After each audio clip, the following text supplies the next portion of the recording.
So I was in a medical school attachment in a sports medicine clinic, and my consultant was dealing with somebody who had ITB friction syndrome, or basically irritation of your iliotibial band, the band that's at the side of your leg here.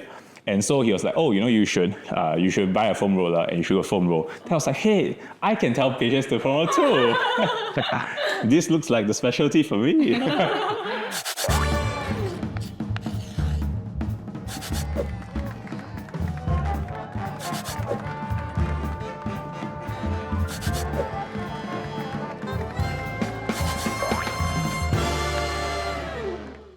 Hello everyone, and welcome to another episode of our Clinically Speaking podcast. My name is Marie. I'm a pharmacist and host for this session, and I have with me my colleague, Evelyn. Yeah, I'm Evelyn. I'm also a licensed pharmacist. And then today, Marie, we are wearing something different from the rest of the podcast series. So today we have with us a very special guest. Do you want to introduce yourself? Hi everyone, I'm Benjamin. I'm a sports medicine physician, and I think I understand Marie has some background into bodybuilding and to fitness. And so today we're going to talk a bit more about sports medicine and what it is. And that's why we're all decked out in sports attire today. Yeah, and also some layman perspective for the lifting process. I'm sure you do some kind of sports as well. What do you do? Pilates. Yeah, it's enough. Yeah. So maybe you want to tell us a little bit more about what does it mean to be a sports medicine doctor? Okay, so as a sports medicine doctor, many people confuse it with, is that like a physiotherapist? You do rehab? Or is that like an orthopedic surgeon? You deal with bones and joints? And the truth is we do a lot of everything. So we do take part in, first of all, we do look at patients' bones and joints, and we do diagnose musculoskeletal injuries as well as sprains, strains, and everything else that the orthopedic surgeon would do in the clinic setting. And thereafter, we also, while we are journeying with patients in their rehab journey with the physiotherapist, we also take part in their rehab journey, and we talk about a bit about what they're doing in rehab and assist them along. One thing that sports medicine actually has gone quite a bit into in the recent years is ultrasound in the musculoskeletal field. So that's not just ultrasound in terms of diagnosing the problem, because very often things like tendon problems, like muscle problems, they're actually just as well, if not better, diagnosed on ultrasound as compared versus to MRI. like MRI. Okay. And definitely better X-ray, which you can just see bones. Yeah. And with the ultrasound, one of the great things is that it's dynamic. We can do things to the patient, with the patient while we are scanning. The bedside ultrasound. The bedside ultrasound, correct. The same that you might use to, say, scan the heart for a heart scan, or even scan the tummy or the liver, the kidneys, any part of the body. So one of the good things is that now we can also do injections under ultrasound guidance, and that allows us to deliver medicines to very small spaces in the body that previously were probably unable to do so by just pressing the bones and going by bony landmarks. More precise targeting. More precise targeting, correct. Okay. And maybe, obviously you're wearing this shirt that says barbell medicine. So you also have some kind of fitness background. And I suppose that kind of fed you into this whole line about sports medicine. Maybe you want to share a little bit about that as well? So actually I was a lifter before I was a doctor even. So I started lifting back in JC, around the time I was 18. At the time, I think I was preparing for army, and usually if you do pretty well in the fitness test, they give you 2 months less. Who doesn't want that? So after preparing for the fitness test, I found, hey, I'm actually improving, making pretty good gains. So I decided to do it a bit more seriously.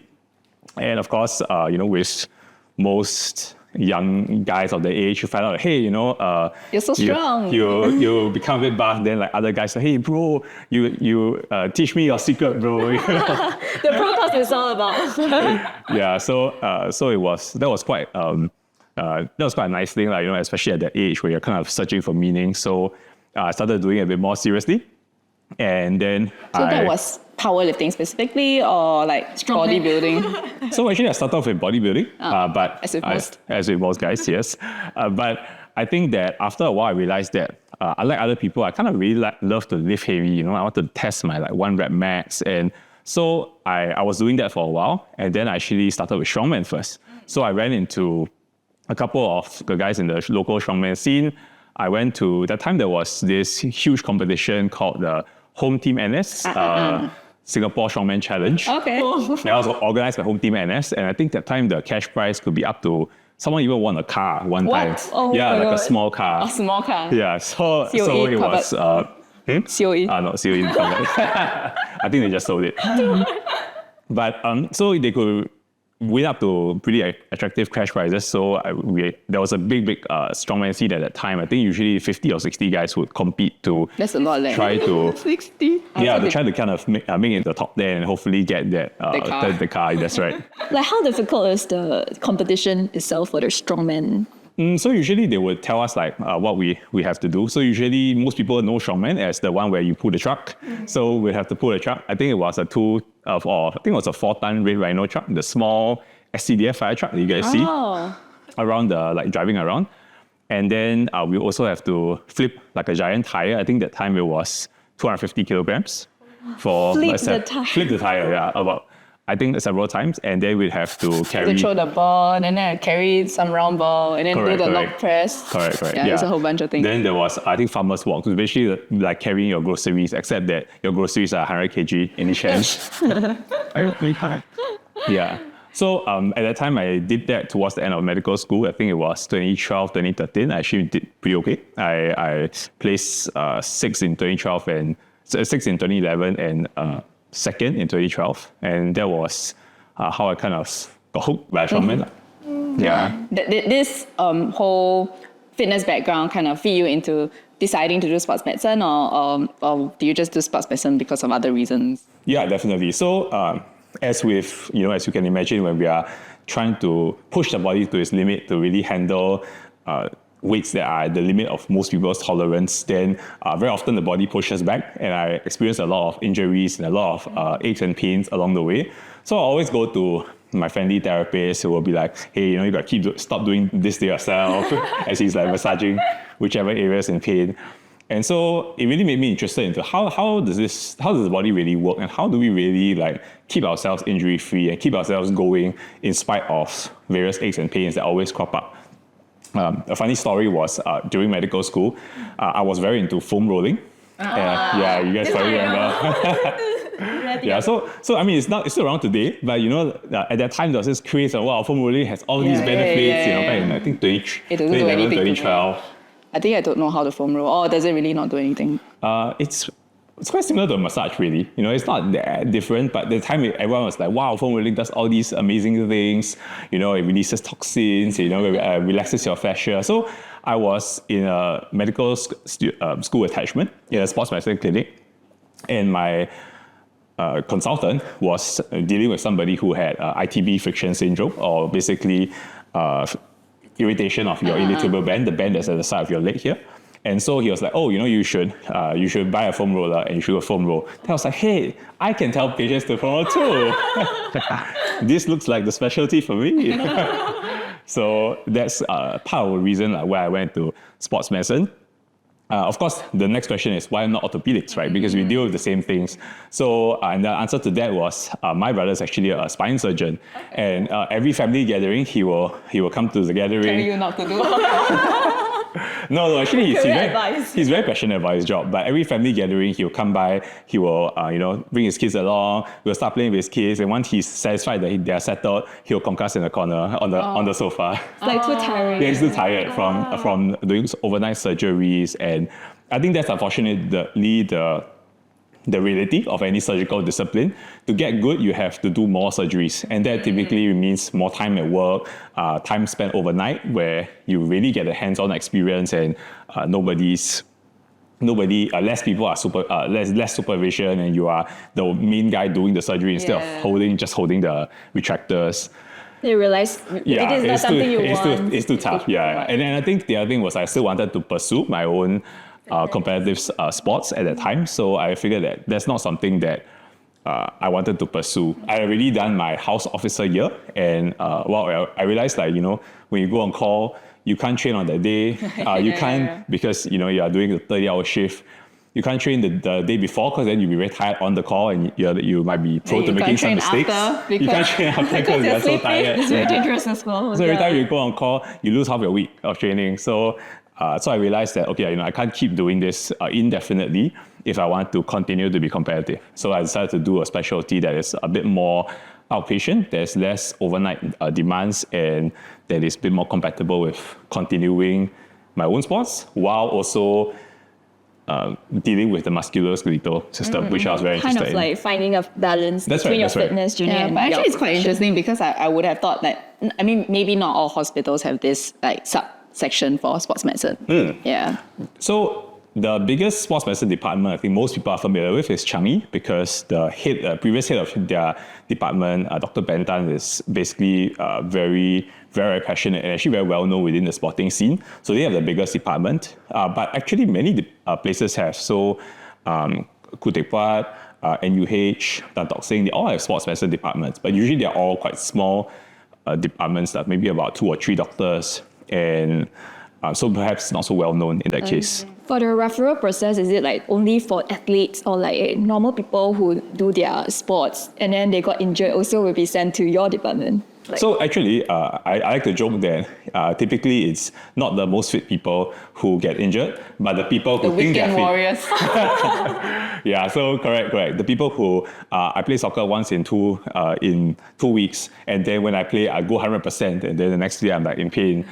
So actually, most of our population is just people who are trying to stay active, but who run into problems while staying active. In fact, a large proportion of our patients actually are a bit older. They're dealing with things such as heel pain. From a lot of them walk a lot as part of their exercise. Hiking, correct. Hikes overseas. As part of recently, there's been a lot of travel. So a lot of people run into issues when they suddenly do a lot more than they're accustomed to. And so because of that, we actually see quite a lot of a little bit more middle-aged and elderly folk who are also trying to stay active. Yeah, actually, I just want to bring it back to, you mentioned that because of your fitness background, you do get into a lot of these kind of injuries and all that, right? But you didn't share, but we know that you actually also do have a condition that kind of affects your fitness journey. So maybe you want to share a little bit about that. Yeah, so actually I actually have ankylosing spondylitis. So this is what some people typically may know as a bamboo spine. This is what we know in medical school when we're taught about. So the typical presentation, whenever they bring a patient for our medical school exams, with someone who's like hunched over and like stuck in this what we call a question mark posture. So basically they're stuck in this posture and they can't move their spine. And so what happens is that in all autoimmune conditions, the body recognizes part of your own body as something foreign to itself, and therefore it attacks itself. So we know that our immune system is good at fending off invaders like viruses, like bacteria. And so the immune system destroys these things and kicks them out of the body. But in autoimmune problems, they basically attack part of your own body.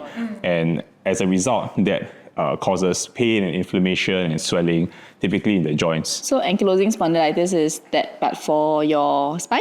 Mainly for your spine, and what we call the sacroiliac joints, or where the bottom of your spine joins to your hips. Yeah, and typically along the spine, as well as it can affect the joints closer to the spine. So say the hips, the knees, the shoulders sometimes are involved as well. Yeah, and most importantly, it's one of the few that affects young males, because typically autoimmune problems tend to be, for the most part, seen a bit more commonly in women, especially women in their perhaps in their 30s and 40s. But ankylosing spondylitis is one that's a bit different. It affects young males, especially those who are active and in their 20s and 30s. And when do you what were the symptoms that you presented with, and when were you diagnosed? How did it feel? So it's actually not uncommon that, as with a lot of autoimmune problems, that diagnosis is pretty delayed. Yeah, it could be so many other things, right? Correct. So initially, as always with all these heavy lifting, I always thought, it's my lifting. Overtraining. Correct. So I started having some pain in my buttock region, on my left side, sometime in 2018, and then later on it went to the right side of my buttock as well, and after that, because of that, I couldn't train very well. And I was thinking, okay, I probably trained a bit too much. I pushed a bit too hard. So now I'll continue training, but we need to figure this out. So interestingly enough, I actually I thought that, okay, maybe I have this hip problem. So I didn't really have some ongoing hip issue since 2015. Yeah, the hip always leads to glutes at some point. Correct. Yeah. So I thought that, I have this left hip problem, and therefore, the time it was my right buttock, there was things like, my right buttock is like compensating. Yeah. So interestingly enough, I actually went for a surgery for my left hip. To kind of correct the shape of the bone, to repair some of the cartilage in it in 2018, at the end of 2018. So that was a completely separate issue. That was, I think it was related, but separate. So, I mean, it was already an ongoing issue, and I think that was indeed loading one side a bit more. But of course, at the time, I didn't really know that this area of the joint is really very stable. It shouldn't give you pain and this sacroiliac joint, right? It's very stable, it's very strong. It shouldn't give you pain under like 99.9% of circumstances unless you have something like this. Yeah, so fast forward a couple of years, I basically had this a couple of times after the surgery where I would push very hard and then I'll get the pain again. Then I'll be like, okay, I pushed too hard. But it's only until 2021, so about 3 years later, that I was like, hey, I wasn't pushing very hard. I wasn't doing anything crazy in training. This was around COVID time. Yeah, so I was like, I'm not doing anything crazy in training. Why is this thing still flaring up? So that's where I went to look a bit more into it and do a couple more scans and blood tests. That's where I found out that I had the disease. But at this point, I'm sure there's different kinds of progression, you're not hunched over, so it must be pretty well managed at this point. Yeah, so I was actually super fortunate. So when I went to see the rheumatologist, she told me that, normally we would do these treatments, and typically we use biologics for the mainstay of treatment currently. And she said, hey, you're quite fortunate. This biologic just became generic like two years ago. Sweet. Yeah, so it used to cost $4,000 a month, and now it's only about $200. Okay. Is it the one start with R? No, it's A. Yeah, A. Start with A. Correct. So so I was quite fortunate that I started biologics, and to be fair, it's actually not super well controlled. Like, I don't have to think about it ever again. But it does more or less not bother me as much as before. Yeah. Although that being said, I think recently, the last maybe 2-3 months, I've been having a bit of symptoms.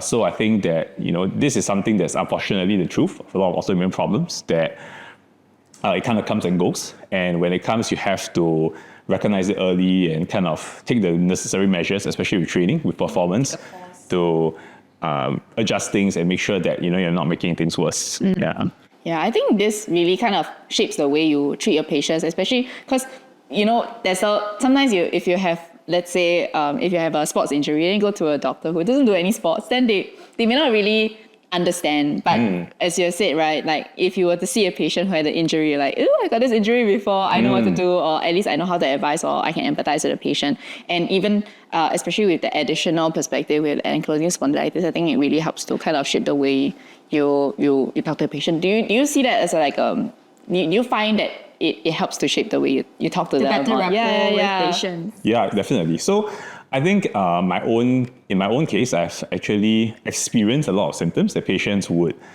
experience, and I kind of better understand the perspective. For example, we always talk about in medicine, we always talk about inflammatory symptoms.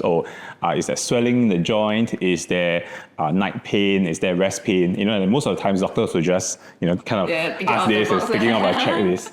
But if somebody tells me they have night pain, I've experienced that myself. It's like night pain, like pain at night. Okay. It's terrible. It's like you wake up, it's like, my back's on fire. I got turned to the side, and it's like, this feels okay. Then 2 minutes later, no, it's not. It's like, that's not great either. I have to find find a position that is like, okay, maybe tolerable, and then kind of go back to sleep. So, and then of course, when you wake up in the morning, you're like, I'm so tired. I couldn't sleep at all last night. So, and then of course, you have to deal with your day, and it really cascades down. Yeah. So, if I hear a patient has night pain, I'll be like, okay, let's see if we can do something to sort that out a bit sooner. Because once your sleep is a bit better, then everything really recovers a lot better. Yeah. So, other than that, I think also, ironically, this is something which mine personally is not just a personal journey. I think not just a physical journey. I think also like a spiritual journey. So personally, I'm a Christian, and I thought that this is something that God was showing me. Hey, you need to be a bit more kind to your patients. Cannot be like, hey, you're so weak. Why you injured? You so you can say that. You can More say that for sympathy. sure. Yeah, correct. But in fact, actually, when I was at the point at which I was diagnosed with ankylosing spondylitis, I think my squat had dropped from a high of maybe 230 kilograms to about 60, and my deadlift dropped from about 280 to 110 because I had like so many up and down, and every time I would just keep deproving for 3 years. So, if you're there and you're like, okay, I'm here and my previous best is there. It's so far to go. If you just keep focusing on What you used to be. that gap and what you used to be, I think that you just get frustrated. So what I always tell my patients is don't focus on, what I used to be before that ACL surgery, what I used to be before this ankle sprain or whatever it is, but just focus on getting better one day at a time. And you'll find that after, if you really work hard and you keep going at it, after a while you'll look back and you'll be surprised at how far you have come, and you'll be surprised how much improvement you have made. I split into the mini goals, like That's small, right. small achievements. That's right. Or even like we talk about in lifting, like just that extra 2.5 kg, the extra 1 kg, 2 kg, that you put on the bar or in your hands, those things add up over many weeks and months. Actually, this one I'm curious about is because you do a lot of like injections, ultrasound guided stuff. Do you ever experience that yourself? Like, did you get to do it on yourself for your different injuries or your different like ailments? So yes, in fact, I think at this point I have injected my own knee twice. Yeah. So Self-inject? yeah. So all the other sports physicians tell me I'm the only guy who's crazy enough to inject his own knee. Or you don't trust them to inject your knee for that? Actually, that's a funny story because I asked one of my fellow physicians to inject my knee, but he actually had a bit of difficulty because my quad was a bit too big. So he went in the needle. Was like, oh, this needle's not long enough. I got to change needle. We had to use like a much longer needle. And after that, I think he was putting some anesthetic through the site, and actually my quad was like numb for like 3 weeks after that. Never trust. Yeah, so that was something, but that was actually very insightful because that really made me realize that, there's this way of injecting the knee that's like way better. So that's what I do for all my patients now. Yeah, so, but yeah, after that, I did inject my knee, the left one actually twice, and once with steroid and once with hyaluronic acid, or what patients may know as a gel injection, which is typically used a bit more for arthritis, osteoarthritis. And so, when I tell patients, this injection works, I can say that this injection works. I try it myself. That's pretty cool. Right. Yeah. Okay, I really enjoyed our chats today. Actually, just want to like wrap things up. Maybe as a sports medicine doctor and also as a fitness lifter, power lifter, strongman, right? What words of advice would you give to maybe newbie lifters and also to people suffering from injuries? Like just some kind of words of advice for them to kind of close off our session. I think that it can be very tempting to go into lifting as like, I'm going to chase this goal. I'm going to become, the biggest, the strongest, world's strongest man or Singapore's strongest man. And then all this fame and glory will come to me and I will sail off into the sunset, which is what I used to believe too. But I think that in the end, I think longevity is probably something that's quite underrated. Nobody, when they are 18, thinks of how will I be when I'm 48. I think most people don't. Yeah. So I think when starting out, it's important not just to chase like the external factors, like my arms must be this many inches. My this lift must be, my bench must be how many kilograms.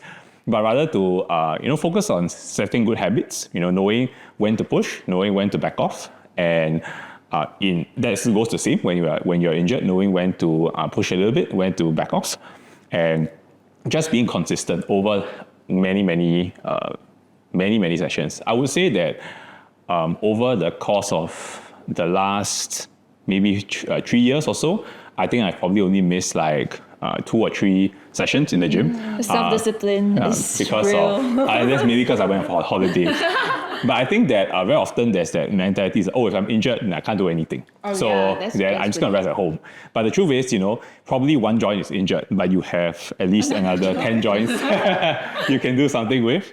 And when the joint kind of calms down, then you can find that, hey, I because I train all the other joints of the body, then you are much better off, in a much better state to push that joint which was injured again.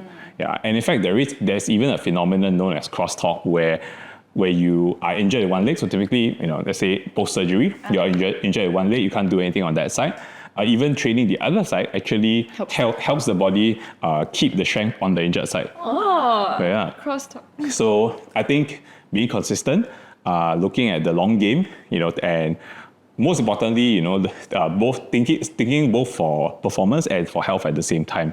So I think that while many people, commonly, we do see in the gym, some people may take certain supplements that are perhaps a bit off-label, or Off-label is a nice way to say.